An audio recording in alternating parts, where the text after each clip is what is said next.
कि अगली बार हमें इन मुख्यमंत्री का घेराव भी यहाँ बड़े पैमाने पे करना पड़ेगा और इनको मजबूर करना पड़ेगा कि ये हमारी मांगों को सुने। हमारी सबसे प्रमुख मांग है 22,000 से ज्यादा मामले एससी के यहाँ लंबित है। एससी आयोग का गठन यहाँ हो जाना चाहिए था। सरकार की नजरों में ये कोई बड़ी समस्या नजर नहीं आई, इसलिए उन्होंने आयोग का गठन नहीं किया। हमारी मांग है कि वो जल्दी से जल्दी एससी आयोग का गठन करे। एससी, एसटी, ओबीसी और मुस्लिम छात्रों को जो छात्रवृत्ति मिलती है, जिनमें हमारे महापुरुष चाहे संत गाडगे जी महाराज हो, चाहे बाबा साहब अम्बेडकर हो, उन्होंने ये कहा है कि शिक्षा श्रेणी का वो दूध है जो पिएगा वो दहाड़ेगा।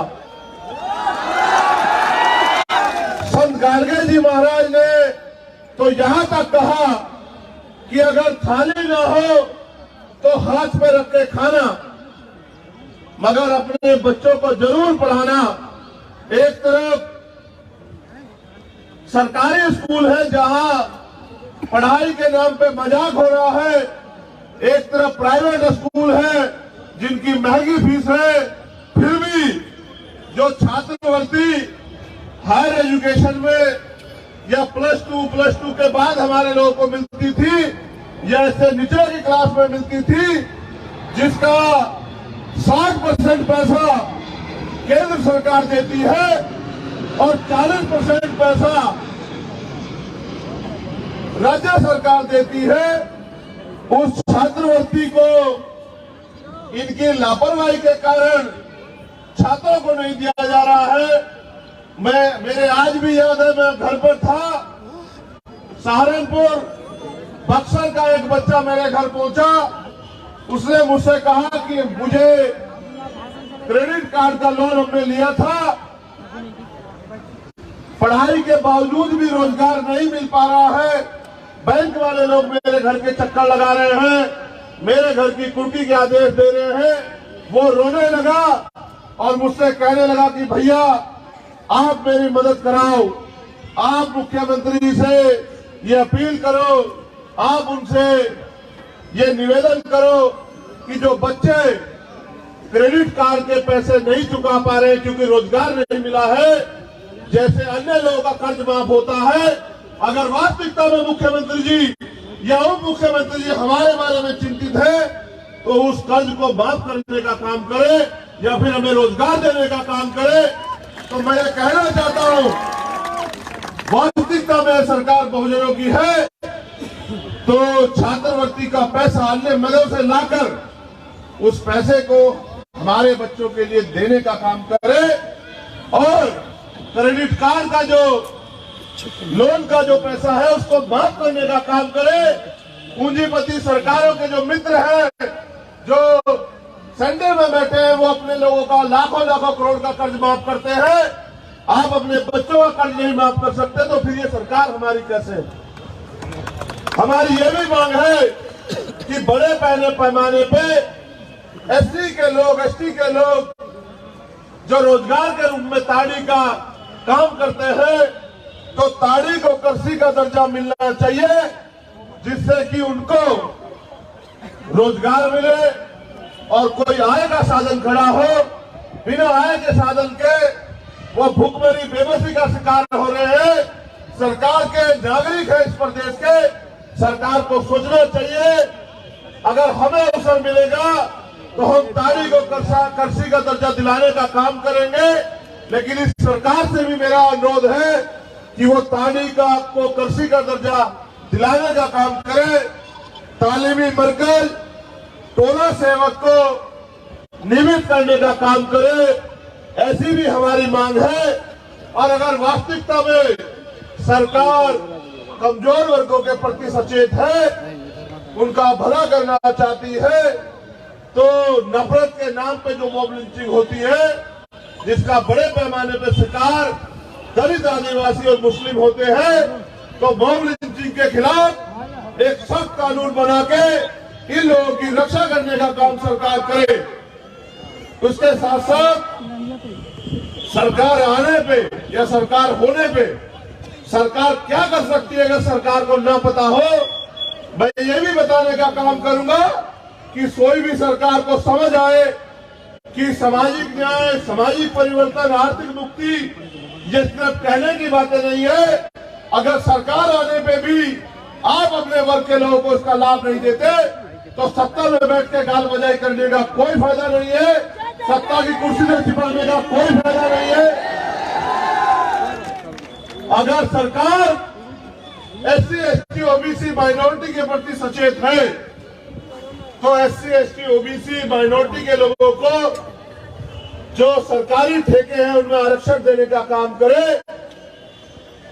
ये आरक्षण की व्यवस्था होने से मैं जिम्मेदारी से कहता हूं, इन्हीं वर्गों के बीच से नए ठेकेदार पैदा होंगे, पैसे वाले लोग पैदा होंगे और उस पैसे से वो अपने वर्गों के हितों के लिए काम करेंगे।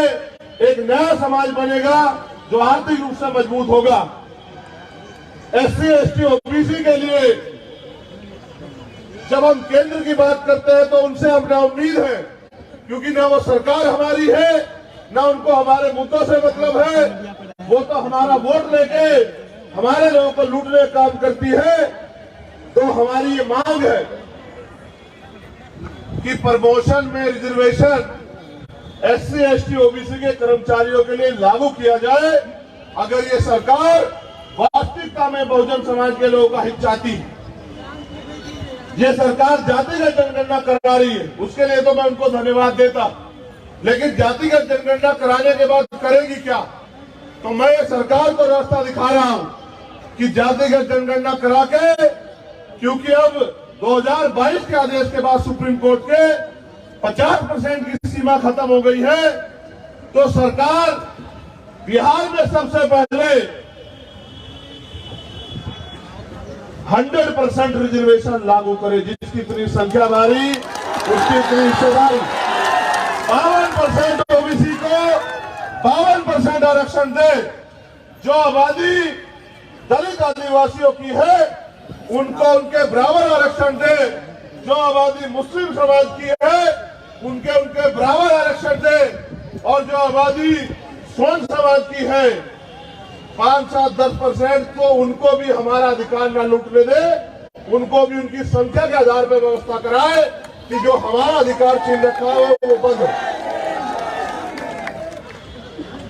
सरकार को एक और काम मैं बताना चाहता हूं।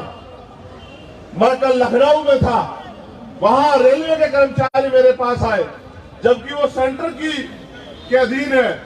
मगर मैं यहां की सरकार से कहना चाहता हूं कि सरकार चाहे तो इन वर्गों के कर्मचारियों का भला करने के लिए पुरानी पेंशन को वो बिहार में शुरू कर सकती है, जिसका बड़ा लाभ इन वर्गों के कर्मचारियों को मिलेगा और वो अपने पैरों पे खड़े रहेंगे।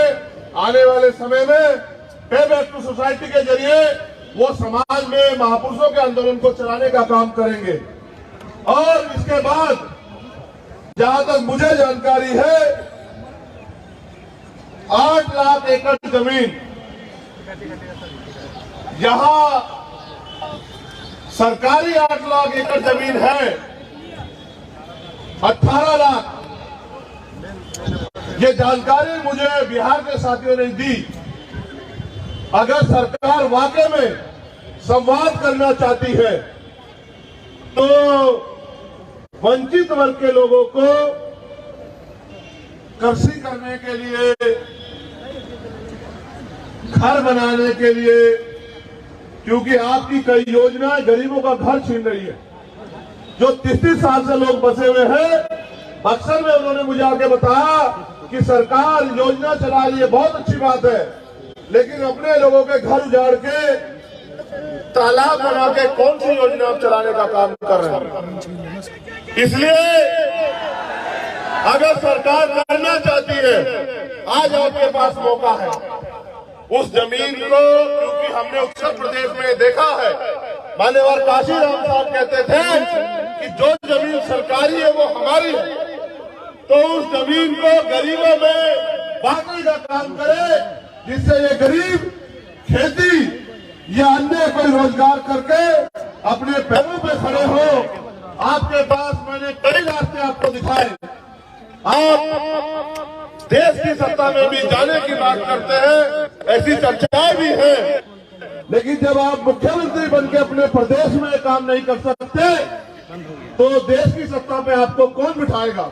यही वर्गों के लोग वोट के आधार पे वोट देके तय करते हैं कि देश की सत्ता पे कौन बैठे। ये ठगे गए हैं, लेकिन अब भीम आर्मी आजाद समाज पार्टी के जरिए हमारे नेता कार्यकर्ता गांव गांव जाके हमारी मां बहनों को, बुजुर्गों को, नौजवानों को समझाने का काम कर रहे हैं। अब ये ठगे में नहीं आएंगे, अब हम मांगेंगे नहीं, ये लड़ाई हिस्सेदारी की है। तो मैं आपसे अपील करता हूं कि यहां से जाने के बाद मेरे साथियों सोना मत। हमारे नेता भाई जौहर आजाद जी, अनिल प्रधान जी, रवि कुशवाहा जी, अमर ज्योति जी, अबूजर खान जी और तमाम नेता, निशान जी, वो सब लोग, अमित पासवान जी बहुत मेहनत करते हैं, आपके बीच में रहते हैं, हर अन्याय का सामना आंख से आंख मिला के करते हैं, आपकी आवाज को उठाते हैं। उनके हाथों को मजबूत करने का काम करना, उनकी ताकत बनने का काम करना, उनको आगे बढ़ने के लिए उनके साथ खड़े रहना, तो आपके अधिकारों पे कोई डाका बिहार में नहीं डाल पाएगा, ऐसा मेरा मानना है। इन मांगों के लिए हम सरकार को 1 महीने का समय देते हैं। सरकार के पास 1 महीने का समय बहुत है। अगर 1 महीने के अंदर सरकार इन मांगों को नहीं मानती है, हमारे प्रदेश अध्यक्ष तो अभी से तैयार बैठे हैं, वो तो 20 मार्च कह रहे हैं कि 20 मार्च तक अगर सरकार हमारी मांगों को नहीं मानेगी तो हम बिहार में जेल भरो आंदोलन शुरू करेंगे, लेकिन अपने लोगों के अधिकारों को अब किसी को डकार में ठगने नहीं देंगे। मैं यहाँ पहुंचा हूँ इस उम्मीद के साथ कि बिहार में भी आप लोग अपने पैरों पे खड़े होंगे। आपके पास रास्ता है मेरे साथियों, आपको ये तय करना है कि आप बैसाखियों के सहारे रहोगे या अपने पैरों पे खड़े होंगे। बैसाखी आपने इतने दिन देखी, बताओ आपकी जिंदगी में क्या बदला, और अगर नहीं बदला है, बदलना चाहते हो तो फिर जमीन पे जाके काम करो। मुझे आपसे बड़ी उम्मीदें हैं, क्योंकि बिहार की धरती बड़ी क्रांतिकारी धरती है। बिहार से जो क्रांति आंदोलन चलते हैं वो देश की सत्ता को पलट देते हैं। मैं भी उम्मीद करता हूं कि बिहार के साथी अपने हक अधिकारों के लिए यहाँ भी अपने पैरों पे खड़े होने का काम करेंगे। और मुझे उम्मीद है कि जो गरीब के बेटे मैंने यहाँ अपने प्रतिनिधि के रूप में आपके बीच भेजे हैं, आप उनके हाथों को मजबूत करने का काम करोगे। आप यहाँ आए, इस गर्मी में भी अपने साधनों से आए, यहाँ डटे हुए हो, मैं आपका दिल की गहराई से धन्यवाद करता हूँ।